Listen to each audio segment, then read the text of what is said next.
అందరికీ నమస్కారం. విజయసాయి రెడ్డి గారు అనేక సార్లు ప్రెస్ ముందుకు వచ్చి ఒక విషయం పదే పదే ప్రస్తావిస్తూ ఉన్నారు జగన్ రెడ్డిని ఉద్దేశించి. నీ చుట్టూ ఉన్న కోటరీని మార్చుకో, లేకపోతే నువ్వు ఎన్ని పాదయాత్రలు చేసినా, నువ్వు ఎన్ని విన్యాసాలు చేసినా నువ్వు మళ్ళీ సీఎం కాలేవు అని విజయసాయి రెడ్డి పదే పదే చెప్తుంటే నేనేదో అనుకున్నాను.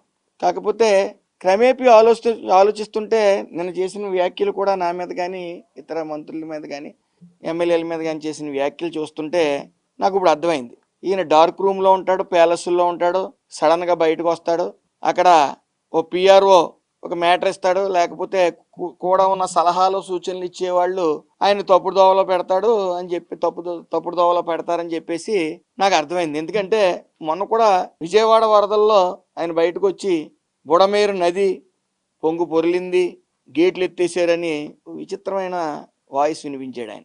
అది నదో తెలియదు, ఆయనకు వాగో తెలియదు, ఆయన రాసిచ్చాడు, ఈయన చదివేశాడు. ఆ రోజు వచ్చి మళ్ళీ బాటిల్స్ పంచిపెట్టాడు, ప్రభుత్వం ఇచ్చి బాటిల్స్ ₹1 ప్రకటించాడు ఆయన. మళ్ళీ అది ఎవరికి ఇచ్చారో తెలియదు. తర్వాత ఆ సీన్ కట్ చేస్తే అంతకుముందు కూడా మగవాళ్ళ అందాల గురించి మాట్లాడే పులివెందుల ఎమ్మెల్యే గారిని కూడా చూసాం. కొడాల నాని అందంగా ఉంటాడని అసూయ, వంశీ అందంగా ఉంటాడని అసూయ పడిపోతున్నారు చంద్రబాబు నాయుడు గారుని లోకేష్ గారు అని చెప్పడం జరిగింది. ఆ పిఆర్ఓని మార్చండి అయ్యా బాబు. చుట్టూ ఉన్న కోటరీ అంటే నీకు సలహాలు సూచనలు నీకు రాసిస్తారు కదా, అది పిఆర్ఓ రాసిచ్చి పిఆర్ఓని మార్చుకోండి. నిన్న మాట్లాడుతూ ఉన్నారు మీరు, కళాకారుల్ని చిన్న చూపు చూస్తూ మీరు మాట్లాడారు. కళాకారులకి రికార్డింగ్ డ్యాన్స్ వాళ్ళకి కూడా మీకు తేడా తెలీదు, అది కూడా చెప్పరు మీ పిఆర్ఓలు. సంక్రాంతి సంబరాల్లో భాగంగా జబర్దస్త్ టీము కళాకారులు రావడం జరిగింది. ఆ కళాకారుల్లో శాంతి స్వరూప్ అని మగవాడు, గత 11 సంవత్సరాల నుంచి కూడా అతను జబర్దస్త్ టీంలో ఆడవాళ్ళు వేషాధారణ వేసి నటిస్తూ ఉంటాడు ఆయన. అది సభ్య సమాజం అందరికీ తెలుసు, తెలుగు ప్రజలందరికీ కూడా. తమరికి తెలియదు, మీకు రాసిచ్చే వాళ్ళకి కూడా తెలియదు. ఇతనితో నేను డ్యాన్స్ చేస్తే రికార్డింగ్ డ్యాన్స్లు అంటూ ఉన్నారు మీరు. వీళ్ళు కళాకారులయ్యా, చిన్న తెర కళాకారులు. వాళ్ళని చిన్న చూపు చూడటం ఎందుకు? మీకు తెలియదు కదా. ఈయనతో డ్యాన్స్ కట్టినా మీరు నేరం కింద చూస్తారేమో, ఎందుకంటే మీకు మగవాళ్ళ మీద డిఫరెంట్ ఒపీనియన్ ఉంది. మీరు వాళ్ళ అందాల గురించి వర్ణిస్తూ ఉంటారు, అలాగే బట్టలు ఇప్పి చూస్తానని పోలీసు వాళ్ళు అంటూ ఉన్నారు. ఆ విచిత్రమైన వాదన ఏంటో మాకు తెలియదు, కానీ కనీసం మీ డబ్బా ఛానల్ ఏదో చెప్తే మీరు వచ్చి బయటకు మాట్లాడేయటం, మీ పిఆర్ఓలు ఏదిస్తే అది మాట్లాడేయటం. ఆలోచించి మాట్లాడండి మాట్లాడేటప్పుడు. అలాగే మీరు మాట్లాడుతూ ఉన్నారు సంజయ్ రాణి గారి పిఏ గురించి, ఏదో అన్యాయం జరిగిపోయింది, ఏదో చాటింగ్ చేసేసాడని చెప్పి. అది ఫేక్ చాటింగ్ ఒకటి క్రియేట్ చేసి సోషల్ మీడియాలో మీరు మీ విషప ఛానల్లో ప్రచారం చేస్తున్నప్పుడు దాన్ని ఫోరెన్సిక్ ల్యాబ్కు పంపడం జరిగింది. దాంట్లో దీన్ని ఎవరైతే వైరల్ చేస్తున్నారో, ఎవరైతే దీన్ని మార్పిడి చేశారో వాళ్ళని పట్టుకుని 15 రోజులు రిమాండ్ వేయటం జరిగింది. అది మీకు తెలియదు అనుకుంటా, మీ పిఆర్ఓ చెప్పలేదు అనుకుంటా, నీ చుట్టూ ఉన్న జనం చెప్పలేదు అనుకుంటా. ఇలాంటి ఏదో చేసేద్దామని చెప్పి మీరు పెట్టి మొక్కలు వేస్తూ ఉన్నారు. అలాగే జోగి రమేష్ కూడా కల్తీ మద్యం తయారు చేసి అది ప్రభుత్వానికి ఆపాదిద్దాం, ప్రభుత్వాన్ని అస్థిరపరుద్దాం అని చెప్పి ట్రై చేశాడు, అడ్డంగా దొరికాడు. 83 రోజులు ఉన్నాడు. ఇలాంటి ప్రయత్నాలు చేసి మీరు విఫలయత్నాలు చేసి మీరు అబాస్పాలు అవుతున్నారని మీరు అది గమనించండి. అదేవిధంగా మీరు జైల్లో వేస్తానంటున్నారు ఏంటి? కళాకారులతో మమేకమైనందుకు జైల్లో వేస్తారా? అవునవును, జైలు గురించి మీరే చెప్పాలి, ఎందుకంటే అందులో మీరు సిద్ధహస్తులు, ఎక్కువ రోజులు ఉన్న వ్యక్తి. అలాగే జైల్లో వేయటువంటి చంద్రబాబు నాయుడు గారు ఏ తప్పు చేయకపోయినా జైల్లో వేసి 11 సీట్లకు పరిమితం అయ్యారు. జైళ్ళు గురించి మీకు తెలిసినంత ఇంకెవరికి తెలియదు అనుకోండి, జైల్లో వేయాలి ఖచ్చితంగా. కళాకారులతో మమేకోవడం తప్పు మీకు. కళాకారులు అంటే మీకు చిన్న చూపు. మన సంక్రాంతి సంబరాలంటే కూడా ఏంటో తెలియదు మనకి. సంక్రాంతి సంబరాలంటే మన ఇంటి వెనకాలే ఒక సెట్టింగ్ వేయటం, లింగి పంచి కట్టుకోవటం, అధికారంలో ఉన్నప్పుడే. అది కూడా ఓ లింగి పంచి కట్టుకోవటం, అది వైరల్ చేయటం, హడావిడి చేయటం. ఆ ప్రసాదాలు కల్తీ పూర్తిగా. ఓ చుక్క పాలు వేయకపోగా పశు వ్యర్థాలు వేసి మళ్ళీ మీకు మీరే ప్రచారం, క్లీన్ చిట్ ఇచ్చేసరి. మీకు ఎవరు ఇచ్చారో? సాక్షి ఛానల్ కానీ ఇచ్చిందేమో మీకు కానీ క్లీన్ చిట్. సంక్రాంతి సంబరాలు మాట అటు ఉంచితే మన రిపబ్లిక్ డే రోజున కూడా మీరు బయటికి రాలేదు. మీకు ఏదైనా బయటికి రావాలంటే మీరు అధికారంలో ఉండాలి. మీరు అసెంబ్లీకి ఎలాగ రావట్లేదు, సంతకాలు ఇట్టి పారిపోతా ఉన్నారు. మీరు విమర్శలు తీసుకోలేరు. అలాగే మళ్ళీ మీరు మాట్లాడుతూ ఉన్నారు, ఆడు వీడు అంటే. బడుగు బలహీన వర్గాలకు చెందిన మంత్రులు కానీ ఎమ్మెల్యేలు కానీ అంటే మీకు అంత చిన్న చూపా? వాడు వీడు అంటారా? భయ మాకు నోళ్ళు లేవా? మాకు సంస్కారం నేర్పారు మా పెద్ద ఆయన, గౌరవం ఇచ్చి పుచ్చుకోండి అని చెప్పి. వాడు వీడని మీరంటే మేము అనలేమా? మీకు ఎవరండి ఇవన్నీ మీకు అన్నీ చెప్తున్నారు పిఆర్ఓలు?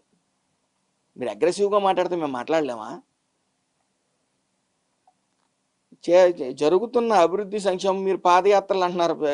విజయసాయిరెడ్డి పాదయాత్ర, నువ్వు ఎన్ని పాదయాత్రలు చేసినా నగ్గలేవు అంటున్నారు. పాదయాత్ర చేసి ఏం చేశారు? 2 కోట్ల ముద్దులు ఇచ్చారు జనాలకి, దొంగ హామీలు ఇచ్చారు. ఈ రోజున రాష్ట్రం ఆర్థికంగా అభివృద్ధి చెందుతుంది, నిరుద్యోగులు అందరూ కూడా హ్యాపీగా ఉన్నారంటే నారా లోకేష్ గారు చేసిన యువగాళం.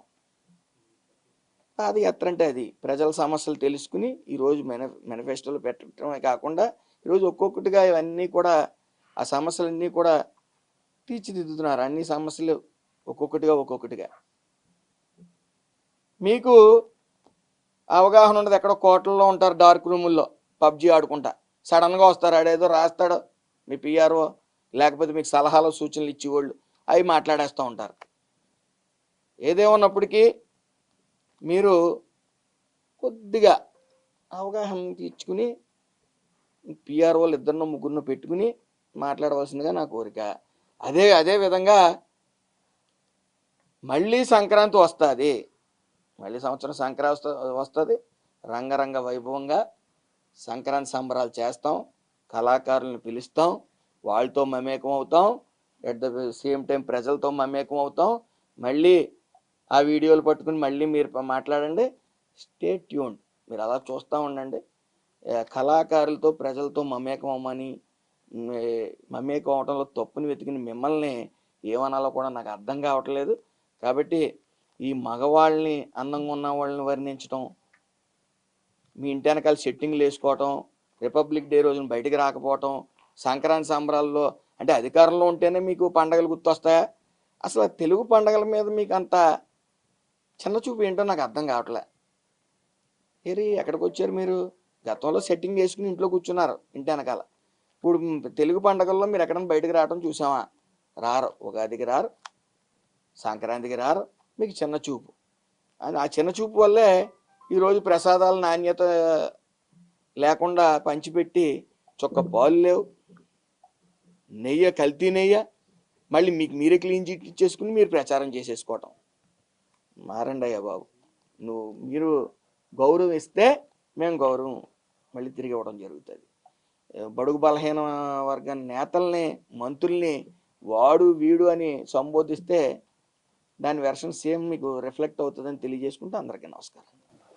అదేవిధంగా ఈ జబర్దస్త్ టీం గురించి మీకు తెలియదు కాబట్టి మీ కళాకారిణి రోజక్క ఉంది, రోజక్కని అడగండి. వాడు మగవాడ, శాంతి స్వరూప్ అని అతను మగవాడా ఆడవాడా ఆవిడ చెప్తుంది. ఎందుకంటే ఆవిడే జడ్జి కింద వ్యవహరించేది. అలాగే మీరు మీ రోజక్క కానీ ఆ రకరకాల విన్యాసాలు, రికార్డింగ్ డ్యాన్స్ 5 ఏళ్ళు చేశారు కాబట్టే ఆ రికార్డింగ్ డ్యాన్సులు చూసే జనాలు మీకు 11 సీట్లు ఇచ్చారు. సంక్రాంతి సంబరాలకి, కళాకారులకి, రికార్డింగ్ డ్యాన్సులకి తేడా తెలియని మీకు ఏం చెప్పినా వేస్టే. మీకు తెలుగు పండగల మీద, తెలుగు దేవుళ్ళ ప్రసాదాల మీద మీకు చిత్తశుద్ధి ఉండదు, శుభ్రత మీద కానీ చిత్తశుద్ధి ఉండదు. మీరు డిక్లరేషన్ ఇవ్వకుండా పైకి వెళ్ళిపోతారు. మీరు ఏం చేసినా చెల్లుతుంది అనుకుంటున్నారు. కాబట్టి మీ గురించి మీ పిఆర్ఓల గురించి మీ చుట్టూ ఉన్న క్వార్టర్ గురించి ఎంత తక్కువ మాట్లాడుకుంటే అంత మంచిదని నేను భావిస్తూ, ఏదైతే విజయసాయి రెడ్డి గారు మీకు పదే పదే సలహాలు సూచనలు ఇస్తున్నారో కనీసం మీ వైఖరి చూసి పారిపోయి బయటికి వెళ్ళి ఆయన్ని మిమ్మల్ని విమర్శిస్తున్నాడో ఆ విమర్శలు తీసుకోండి, మీరు బాగుపడతారు. అలాగే 1,00,00,000 సంతకాలు 1,50,00,000 సంతకాలు మీరు పెట్టించక్కల్లా. మీరు అసెంబ్లీకి వస్తే 5 కోట్ల మంది జనం చూస్తారు. కాబట్టి మీరు పీస్ ఆఫ్ మైండ్ కొద్ది యోగా లాంటి మీరు మీ కార్యకర్తలు యోగా మెయింటైన్ చేయండి. ఖచ్చితంగా మంచి ఆలోచనలు వస్తాయి, మీరు మారతారు. అందుకే మీలాంటి వాళ్ళ కోసమే విశాఖపట్నంలో యోగా నిర్వహించారు. మీ ఆలోచనలు మారతాయి. ఒక్క ఛాన్స్ అన్నారు, ఒక్క ఛాన్స్ ఇచ్చారు. ఇచ్చిన తర్వాత మళ్ళీ ఇంకో ఛాన్స్ ఎవరు మీకు? మీ పరిపాలన అంత అందంగా ఉంది. అందరికీ నమస్కారం.